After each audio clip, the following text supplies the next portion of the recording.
तर नमस्कार मित्रांनो, स्वागत आहे तुमचं आमच्या लाडक्या यूट्यूब चॅनलमध्ये. तर मित्रांनो, आपणच बघणार आहोत कोणती अशी नवीन इंटरेस्टिंग अपडेट आली तीच मी तुम्हाला आज सांगणार आहे.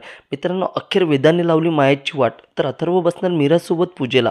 तर मित्रांनो, नेमकं काय घडलं तेच मी तुम्हाला आजच्या भागामध्ये सांगणार आहे. तर आता मीराने दादासाहेबांना खात्री दिलेली असते की मी अथर्वला पूजेला बसवणार म्हणजे बसवणार.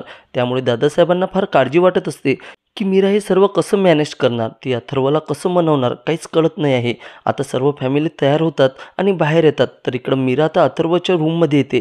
आता अथर्व मीराला बघून फार चिडतो. तो रागातच बोलतो, मीरा तुला किती वेळा सांगायचं की माझ्या रूममध्ये यायचं नाही, तुला कळत नाही का? आणि तुला लास्ट सांगतोय, माझा तुझ्याशी काही संबंध नाही, माझ्या जवळ येण्याचा प्रयत्नसुद्धा करू नको. आणि परत जर माझ्या रूममध्ये दिसली तर माझ्यावरून कोणी वाईट नाही.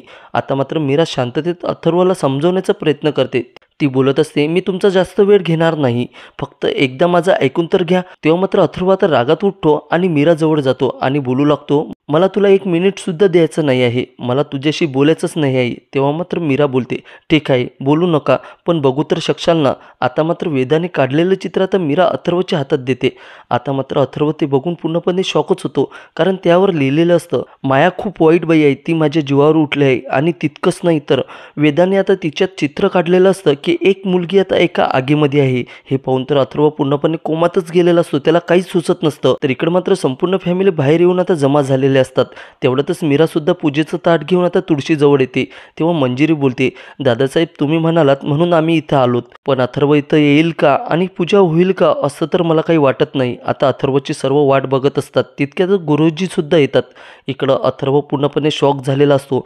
त्याला वेदाच्या चित्रामध्ये असं काही दिसलेलं असतं की त्याला मीरावर विश्वास बसतो. तितक्यात अथर्व बाहेर येतो. आता अथर्वला बघून माया, मंजिरी, नर्मदा पूर्णपणे शॉकच होतात. इकडं मात्र अंबिका हे सर्व काही बघत असते. तिला खूप आनंद झालेला असतो, कारण की अंबिकानेच हे सर्व काही चित्र वेदाच्या हातून काढून घेतलेलं असतं. तेवढ्यातच गुरुजी बोलतात, चला पूजेची वेळ झाली आहे. अथर्व पण आलाय. आता अथर्व एक शब्द न बोलता पूजेला तयार होतो आणि सुरळीतपणे मीरा व अथर्वचा सत्यनारायणची पूजा पार पडते. आता मात्र मायाला खूप राग आलेला असतो, कारण की अथर्व आता पूजेला बसलेला असतो.